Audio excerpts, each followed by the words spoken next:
In 99 Nights in the Forest, I built the absolute perfect solo base for surviving infinite nights. Now there's a couple things that make a base perfect. To be precise, exactly 4 things.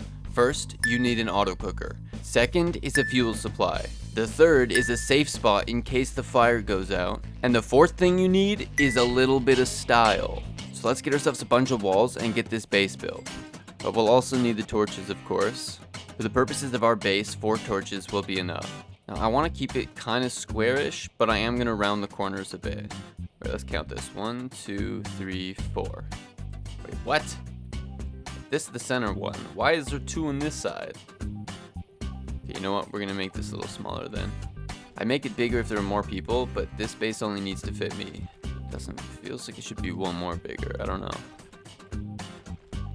Ooh, we have like just enough to finish this off. All right, perfect.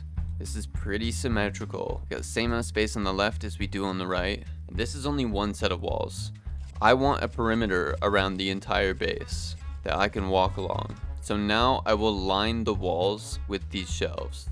And the way that I'm placing these so perfectly is I basically put shift lock on, and I'm not moving my mouse at all while I place these. I also got myself lined up to begin with so that I could ensure that I was perfectly straight. Alright, I had to place the second one there. As you can see, we have perfect alignment on every single one of these. These trees are getting in the way of placing shelves, and I need more wood anyways, so... Oh, I'm completely trapped right now. Let me show you guys a cool quick trick. Ready? This is something you can only do on PC, but watch this. This is how the pros collect their wood. I have a button that I can press that makes my keyboard press F 25 times, emptying my entire sack all at once. And what I want to get done with immediately, first on the list of things that make a base perfect, is the kitchen. So to make the kitchen, we're going to start by lining ourselves up with the fire, and then going right up to the wall and putting down another log wall. Then we'll need a wood rain storage. Before we put down the wood rain storage, we need to grab the crock pot. And we're going to place it first, but we're going to leave a slight gap between the wall and the crock pot. And now in between that gap, we will place the wood rain storage. It is very important that you put them down in that exact order. But I'm not going to leave this auto cooker looking plain. I'm going to decorate it to make it look like an actual kitchen. First of all, we'll take the cloth. Place 1 on either side of the storage. Next, you need a bunch of wooden nightstands. If I rotate this to face towards me, what's really interesting is we can place 2 to cover up the crock pot, essentially creating a stovetop. Boom. Perfect placement. Now I'll rotate this to face away from me, and the facing away version we will use for the remainder of the counters. Ooh, it's not really centered over here. Let's quickly fix that. There we go. That is as perfect as we're gonna get it. I heard a little someone over here. Let's go see what he's got in stock. The campfire's out, but I've got 3 oil barrels in my sack, so I'm not too worried.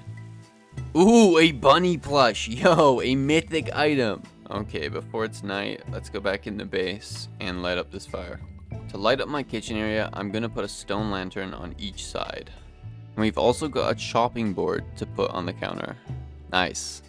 What we're going to do is create a center island with 4 of these alongside each other like so.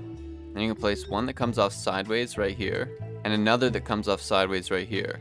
Now we're just going to fill this in. So I was 1 short. We're going to need to go get an extra one to fill in this gap right here.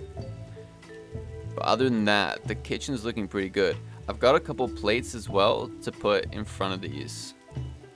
I don't even know if they sell single plates. If they do, I'll get some and I'll replace these with those, and then maybe I'll put the stack over here, but for now the stacks will do. I'm gonna pick up these farm plots I got over here, and I'm gonna buy a couple more and move them over to the kitchen. Actually, I'm gonna buy all of them, and now I will place them right here. I'm gonna bring some of these carrots over here and demonstrate how the auto cooker works.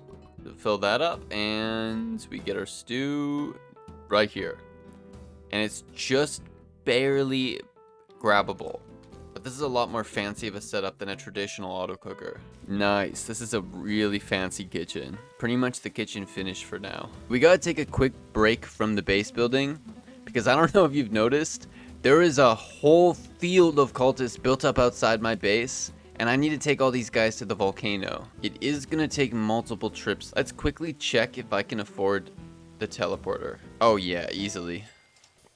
We will do a teleporter right from over here. However, wait. Before I place the teleporter down, I am going to place 2 of these down. Because this back one, I won't be able to place after. And you can't move the teleporter once it's been put down. Perfect. There we go. It's always good to pre-plan ahead like this. I've also got a couple more things I can use to decorate the teleporter. And I'll put a bookshelf there. And I'll put a bookshelf there. Nice. And off to the volcano biome I go with my full stack of cultists. And the teleporter ready to be placed down in front of the volcano. Let's take out all these cultists. Okay, let's set down this teleporter. Charge it on up. And we're good to go. A Inferno sword, so much better than a spear. Should have about 2 more sacks of cultists to bring out over there. From all those cultists, I managed to get myself 12 cultist gems and 5 gem of the forest fragments, which is 1 total gem and a quarter of one. And I already have a fragment, so I'll slap that together. We're already halfway to our next gem of the forest. And we're at 26 cultist gems, only 63 days into the run. And just taking a look around, the base honestly looks really cool so far. I like this red aesthetic. It matches my avatar. I've had a sudden idea for something I think would look really, really cool. Okay, I'll put down a log. Gates. Clear these out of the way. So now we have a symmetrical, hexagonal, almost gem shape coming off of the base. Now I'm going to take the hedgerows and I'm going to start filling them in around the outside. Okay, wait, I've had a better idea. We're getting rid of all this.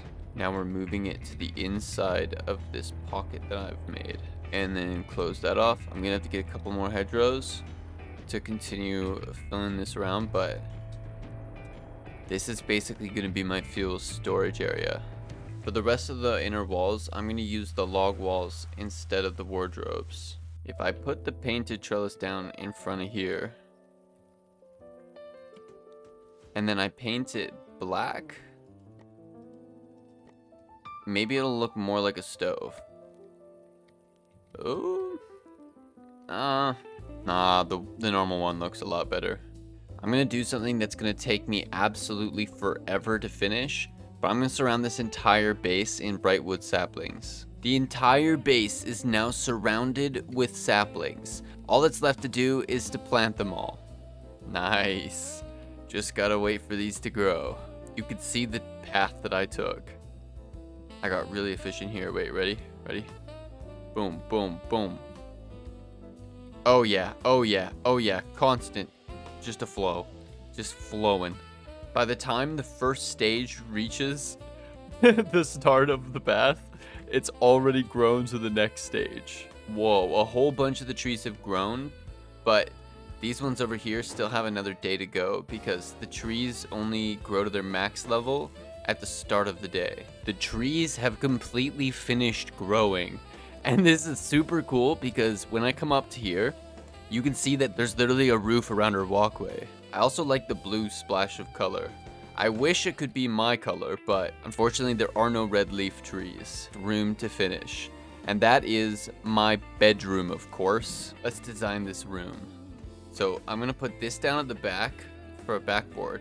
And now I'm gonna use the wooden stool hidden underneath the bed, which is gonna let me sit down on the bed. Okay, let's get this lined up. And right about there, I think. Yes, perfect. Now let's see if I can get in the stool. There we go, right in the bed.